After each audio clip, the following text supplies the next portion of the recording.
Graça e paz, amados e amadas.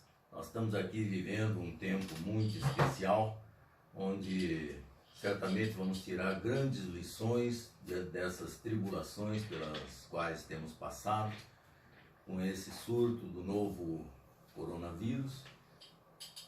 E então é tempo da gente cultuar a Deus. E agora um culto virtual, não é mesmo? Estamos todos aqui reunidos virtualmente, pela graça de Deus, e vamos trabalhar, já que nosso grupo está trabalhando os procedimentos, os planos, para que a gente possa experimentar uma retomada do crescimento sustentável na Igreja Metodista em Cotia. Nada melhor do que a gente então trabalhar a evangelização, a necessidade da evangelização. A evangelização como uma missão da igreja, mas ao mesmo tempo como uma necessidade para o mundo. Então o evangelho, nós sabemos, o evangelho é a mensagem de Deus endereçada aos pecadores e às pecadoras. E esses pecadores e pecadoras, quando são assim alcançados pela graça de Deus, pela pregação do evangelho através de nossas vidas, essas pessoas então, elas experimentando essa transformação, elas passarão a ser instrumentos de divulgação do evangelho para outras vidas. O próprio encontro com Deus, que a Igreja Metodista tem trabalhado muito isso em nível nacional, o encontro com Deus ele tem 4 pontos fundamentais, que é ganhar, consolidar, discipular e enviar. Então são os 4 pontos que dizem o quê? Devemos sair a campo para ganhar vidas para Cristo. Depois então, uma vez elas dentro da igreja, elas serão consolidadas pela nossa ação, pelo nosso amor, não é? Para que as pessoas se sintam bem ali dentro. Depois elas estando ali, elas passarão a ser discipuladas, buscando mesmo um novo caráter, o caráter de Cristo para a sua vida, e elas estarão experimentadas para serem enviadas para buscar outras vidas para Cristo. Aí começa tudo de novo aqueles 4 pontos, que é ganhar, consolidar, discipular e enviar. Então, nesse sentido, nós trabalhando todo esse plano que nós temos aqui, começado a elaborar em conjunto com a participação de todos e todas da igreja, nós vamos então sentir que a evangelização é o ponto principal dentro da igreja. Podemos ter qualquer outro ministério, são todos igualmente importantes, mas o carro-chefe é a evangelização de adultos e a evangelização de crianças, ou seja, de todas as faixas etárias. Então, na medida em que a evangelização ela é a mensagem de Deus endereçada aos pecadores, a palavra mesmo diz ali em Timóteo que Cristo veio para salvar os pecadores. E o principal pecador, esse texto diz, quem é? Sou eu. E você deve considerar que você é o principal pecador, a principal pecadora que precisa cada vez mais da presença de Cristo em sua vida.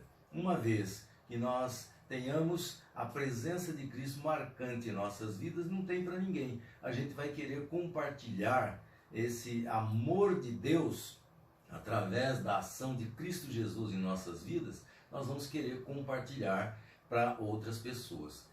E então a evangelização ela tem algumas características. Em primeiro lugar, a evangelização ela é uma tarefa o quê? Imperativa. Não é uma opinião de alguém, não é uma recomendação de alguém, não.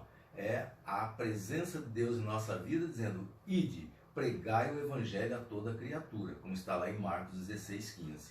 Nesse sentido, então, nós temos outros textos, inclusive um texto que é o favorito do nosso querido Bispo Pérez, que está em Mateus, capítulo 28, 18 a 20, que fala então a respeito do ide também, e diz, ide fazei discípulos de todas as nações, batizando-os em nome do Pai, do Filho e do Espírito Santo.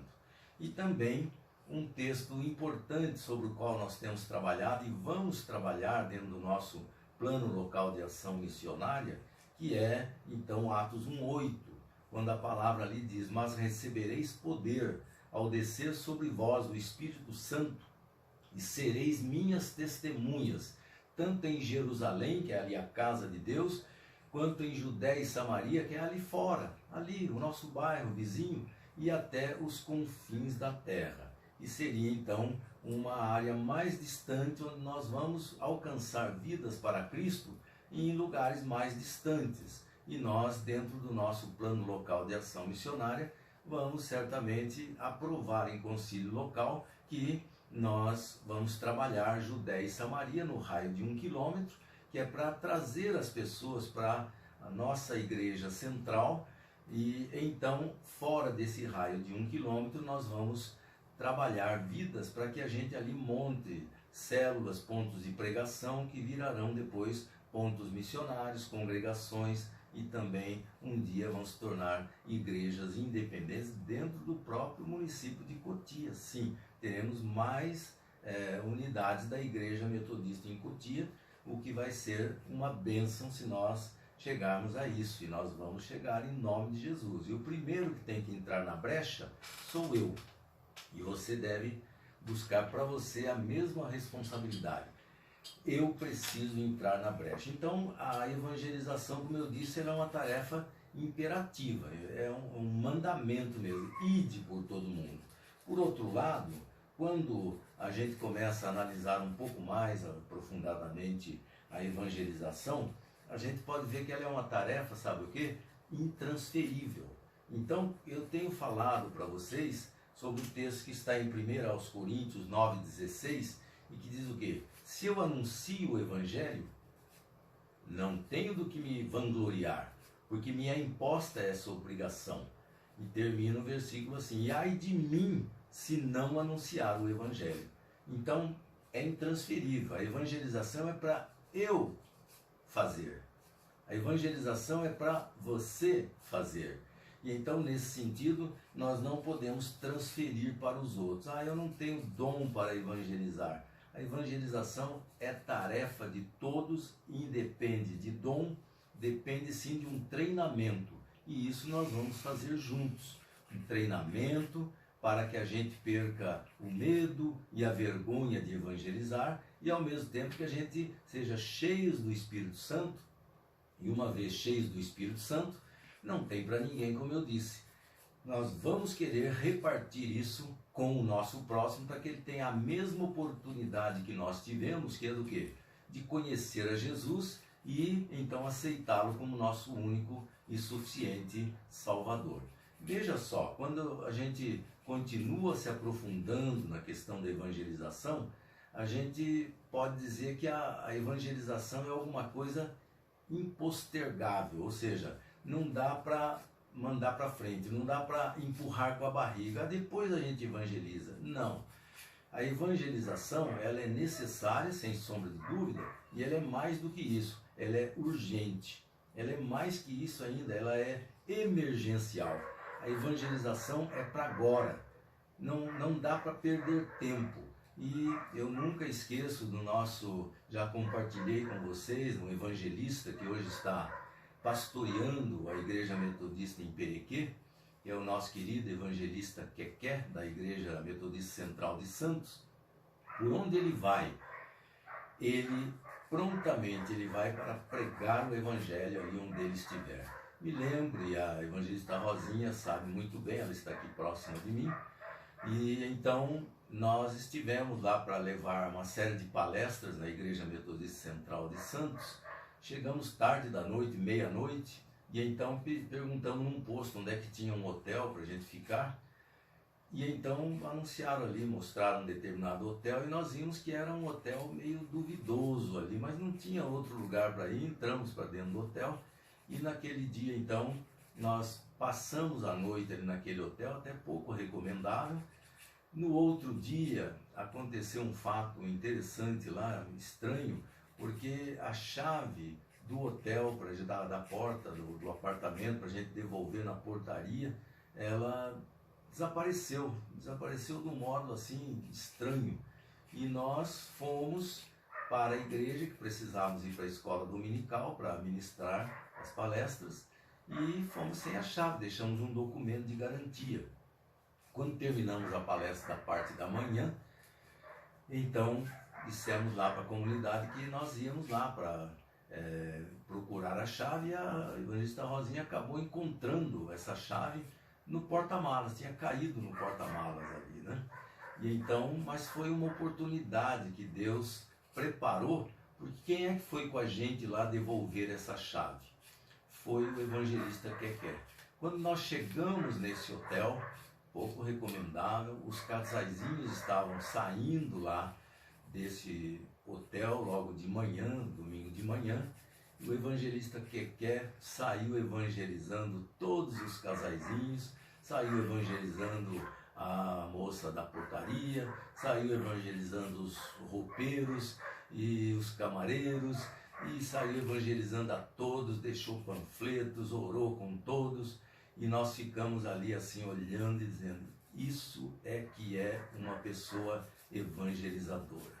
Isso é alguém que tem a evangelização no coração. E como é que a gente efetivamente obtém esse espírito evangelizador? Sendo cheios do Espírito Santo. Não dá para a gente levar a mensagem do Evangelho para as pessoas como a gente iria levar uma encomenda de pizza, por exemplo, se a gente fosse motoqueiros, né, de pizzaria.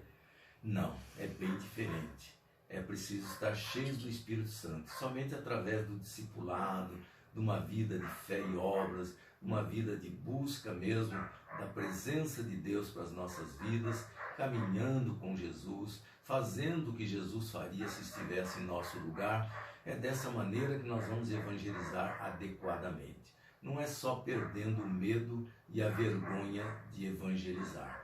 É muito mais que isso. Mas por falar em perder o medo e a vergonha de evangelizar, eu digo para você que o apóstolo Paulo, ele cita num texto da palavra, está ali em Romanos 1,16, que eu anotei aqui, ele diz, eu não me envergonho do evangelho, pois ele é o poder de Deus para salvar todos os que creem, certo?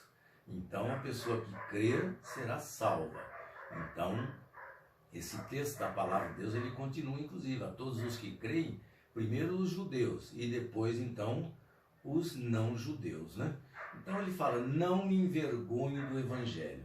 Agora, por que Paulo fala que não se envergonha do evangelho? Porque ele tinha pelo menos 3 razões para se envergonhar do evangelho. Uma primeira razão era o quê?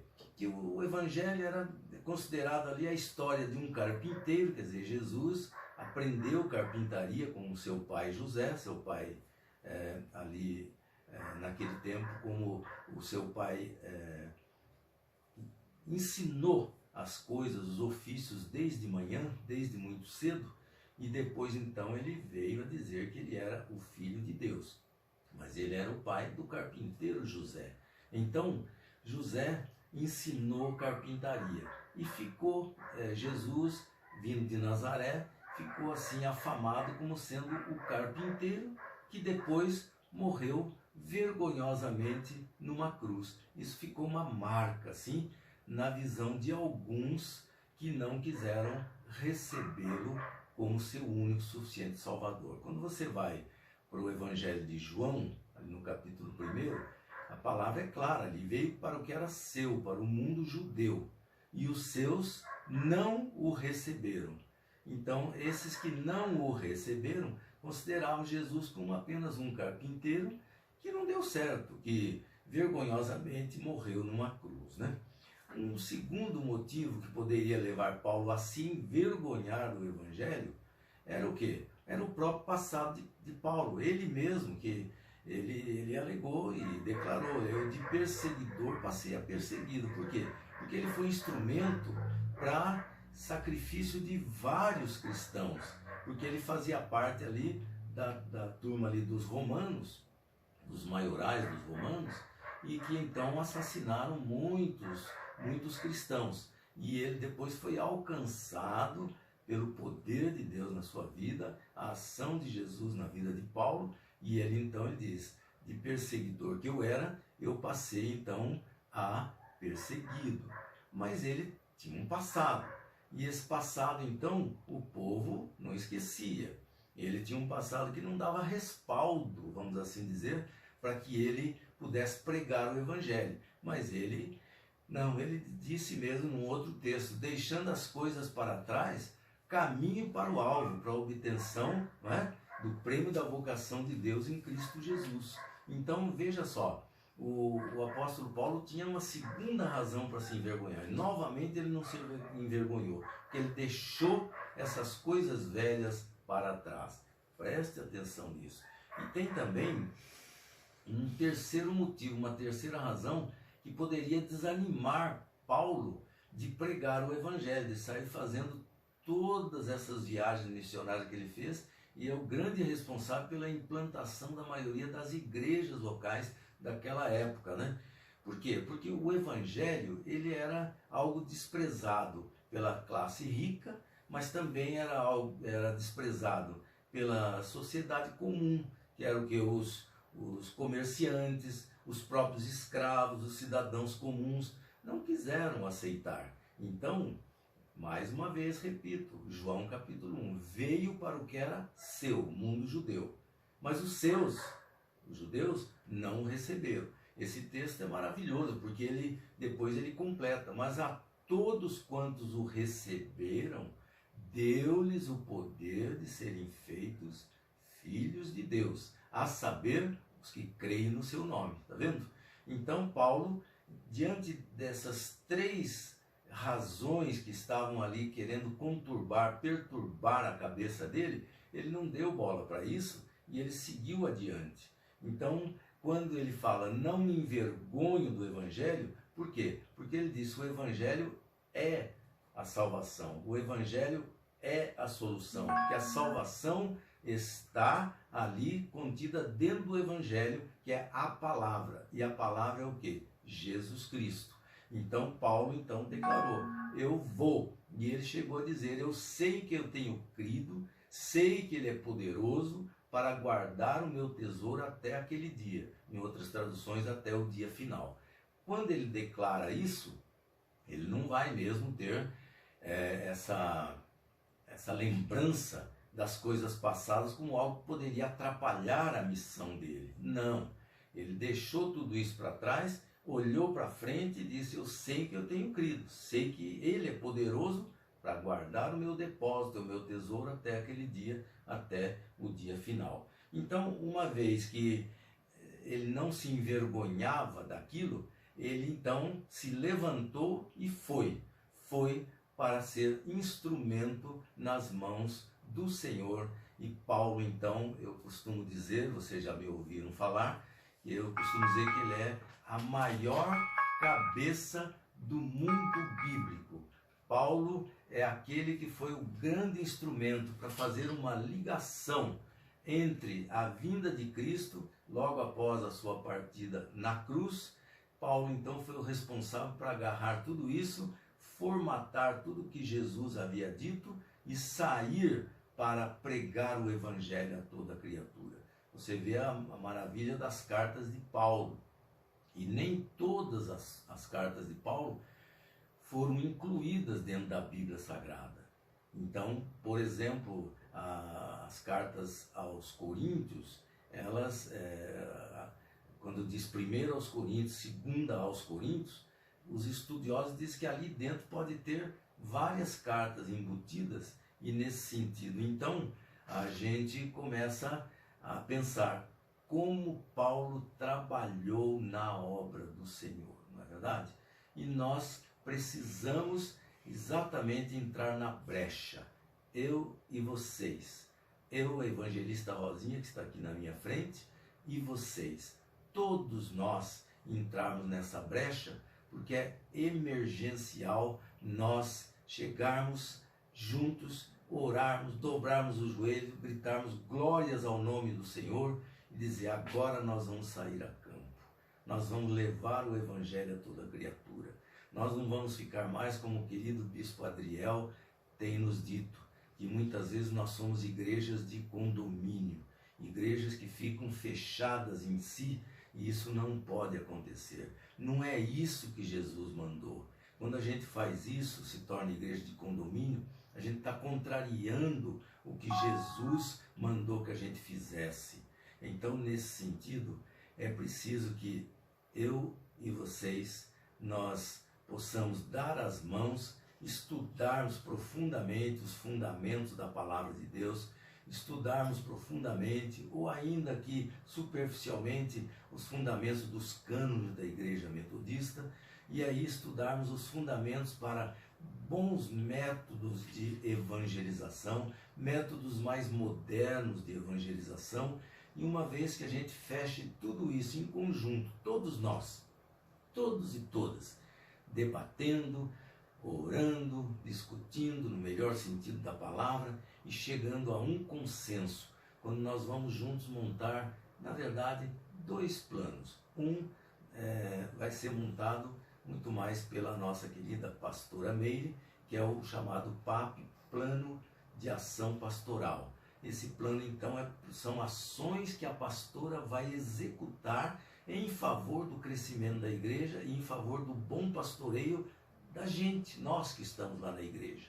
E depois o PLAN, que é o Plano Local de Ação Missionária, que nós vamos, então, trabalhar de tal maneira, todos juntos. Vocês lembram que eu já falei para vocês, envolvimento gera comprometimento. Nós vamos, então, nos continuar unidos, vamos nos envolver nessa tarefa, vamos nos comprometer com o Evangelho de Cristo e vamos homologar tudo isso em concílio local e vamos sair a campo para buscar novas vidas para Cristo.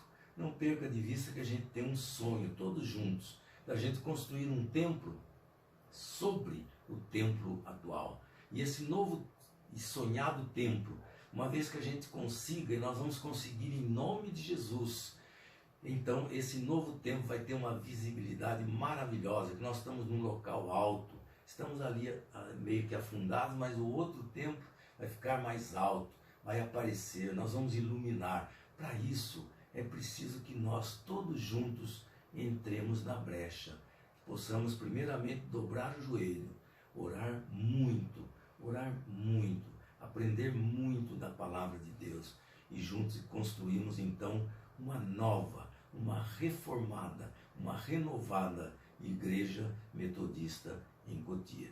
Deus abençoe vocês. Muito obrigado, pastora Meire, pela confiança. Muito obrigado a vocês pela confiança e que Deus os abençoe grandemente.